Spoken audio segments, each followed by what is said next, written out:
মাত্র কয়েকদিন আগে পশ্চিমবঙ্গে সফরে এসে দেশের স্বরাষ্ট্রমন্ত্রী অমিত শাহ রাজ্য বিজেপির শীর্ষ নেতৃত্বদের সঙ্গে বৈঠক করেন। ওই বৈঠকে তিনি স্পষ্টভাবে 2026 সালের বিধানসভা নির্বাচনকে সামনে রেখে সংগঠন মজবুত করার গাইডলাইন দেন।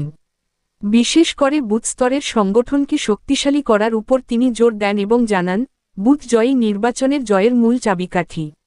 অমিত শাহের সেই নির্দেশকে সামনে রেখেই হুগলি জেলার গোঘাটে আজ অনুষ্ঠিত হল বিজেপির বুথ বিজয় অভিযান কর্মসূচি। এই কর্মসূচিতে উপস্থিত ছিলেন পুরসুরার বিজেপি বিধায়ক বিমান ঘোষ, বিজেপি নেত্রী দোলন দাস, জেলা নেতা শিশির রায় সহ অন্যান্য দলীয় নেতৃত্ব ও কর্মীরা। বুথ স্তরের কর্মীদের নিয়ে বৈঠক করে ভোটার সংযোগ, সংগঠন বিস্তার ও কর্মী দায়িত্ব বণ্টন নিয়ে আলোচনা হয়। বক্তারা জানান, 2026 বিধানসভা নির্বাচনকে পাখির চোখ করে রাজ্য জুড়ে সংগঠনকে আরও শক্তিশালী করার কাজ শুরু করেছে বিজেপি। বাংলার মসনদ দখল করাই দলের লক্ষ্য। বিনা যুদ্ধে নাহি দেব সূচাগ্র মেদিনী, এই আদর্শকে সামনে রেখে কর্মীদের লড়াইয়ের জন্য প্রস্তুত থাকতে আহ্বান জানানো হয়। অমিত শাহের দেওয়া সাংগঠনিক ভোকাল টনিক কে সঙ্গী করেই গোঘাটে এই বুথ বিজয় অভিযান কর্মসূচি সফলভাবে অনুষ্ঠিত হয়। চলুন ঘটনাটি বিস্তারিতভাবে দেখে নেওয়া যাক। বাংলার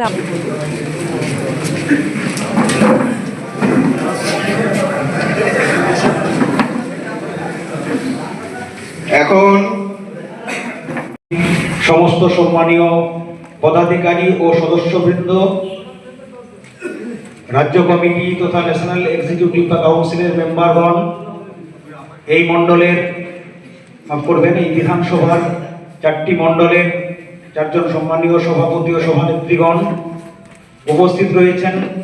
বিভিন্ন মণ্ডলের প্রতিটি শক্তি কেন্দ্র থেকে আগত শক্তি কেন্দ্রের ত্রিদেব, ব্রহ্মা বিষ্ণু মহেশ্বর সম মাননীয় শক্তি প্রমুখগণ, ইনচার্জগণ এবং লিডারগণ এবং আরো অন্যান্য কার্যকর্তাবৃন্দ যারা আজকে এই বৈঠকে উপস্থিত রয়েছেন, প্রত্যেককে আমার ব্যক্তিগত পক্ষ থেকে এবং দলের পক্ষ থেকে জাতীয়তাবাদী গৈরিক অভিনন্দন জানাই। এই যে আপনাদের বুথ বিজয় অভিযান, এই বিষয়ে কি বলবেন?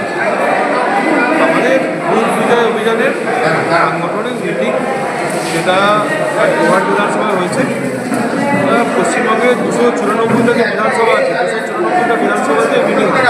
আমার পার্টির পক্ষ থেকে গোঘাট বিধানসভা সহ আরও বাকি 3টি বিধানসভার দায়িত্ব দেওয়া হচ্ছে। সেখানে মিটিং হচ্ছে আগামী নির্বাচনের সমস্ত কিছু বিষয়ে চর্চা আলোচনা করার জন্যই সাংগঠনিক। আজকে কি এই প্রোগ্রাম কি মানে গোঘাট বকুলতলাতে শুধুমাত্র এই লজেতেই হলো, না অন্য কোথাও অন্য অঞ্চলেই? আজকে এই যে আপনাদের এখানেতে বিজেপির যে কর্মসূচি হলো, এর উদ্দেশ্য কি? দেখুন, আপনারা দেখেছেন যে 26-এর ভোটের যে দামামা বেজে গেছে। ভোট যুদ্ধের প্রাক্কালে আমরা প্রত্যেকেই তার প্রস্তুতি নিতে শুরু করেছি। ভারতীয় জনতা পার্টির গোঘাট বিধানসভার মাটি একটা শক্ত ঘাঁটি। 2021 থেকে আমরা এখানে জিতে এসেছি, 2019 থেকে 19এও জিতেছি, 21এও জিতেছি এবং 2024-এও গোঘাট বিধানসভা লোকসভাতেও ভালো রেজাল্ট হয়েছে। আগামী 26 যেমন গোঘাট বিধানসভা জিততে পারে, তার জয়লাভের জন্য এখন থেকে আমাদের প্রস্তুতি বৈঠক শুরু হয়ে গেছে এবং তার লড়াইয়ের জন্য প্রত্যেকটা কর্মী মরিয়া। আগামী লড়াই তৃণমূলের সাথে আমরা চোখে চোখ রেখে দেওয়ার জন্য প্রস্তুত হয়ে গেছি। তো গোঘাটের মাটি বিজেপির শক্ত ঘাঁটি, আবারও 2026 তা প্রমাণ করবে। আপনার পরিচয়? আমার নাম দোলন দাস, আরামবাগ সাংগঠনিক জেলা সেক্রেটারি। দাদা, আজকে এই যে বুথ বিজয় অভিযান, এই কর্মসূচি, এর উদ্দেশ্য আপনি কি বলবেন? আমাদের এই বুথ বিজয় অভিযান যে আমরা শুরু করেছি, এটা আমাদের উদ্দেশ্য হচ্ছে প্রতিটি বুথকে শক্তিশালী করা। আমাদের এই গোঘাট বিধানসভা আমরা 19-এ জিতেছি, 21-এও জিতেছি, 24-এও জিতেছি এবং আগামী 26-এও আমরা জিতব। এবং জিতের মার্জিনটা বাড়ানোর জন্য আমরা প্রতিটি বুথকে আমরা শক্তিশালী করছি। এই শক্তিশালী করার জন্য আমাদের এই সংগঠনের কাজ, আমরা একটা ত্রিদেব সিস্টেমের আমরা প্রতিটি বুথে সিস্টেম করেছি, সেই অনুযায়ী আমরা কাজ করছি।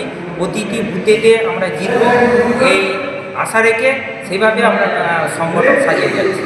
গোঘাট বিধানসভায় কি আজকে কি কর্মসূচি প্রথম চালু করলেন?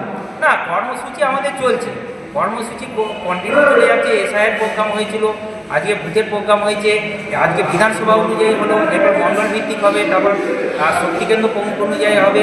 আমাদের এখন কন্টিনিউ প্রোগ্রাম চলতেই থাকবে যতক্ষণ না আমরা 2026-এ জয়লাভ করছি, ততদিন আমাদের এই প্রোগ্রাম চলতেই থাকবে। এই জায়গাটা কোথায়? এই জায়গাটা হচ্ছে আমাদের কোচাখালী থেকে এসে গির্জেতলা, এই গির্জেতলার পাশে একটা লজ, এই লজেতে আমরা মিটিং করি। আপনার নাম? শিশির কুমার। ভারত মাতা কি।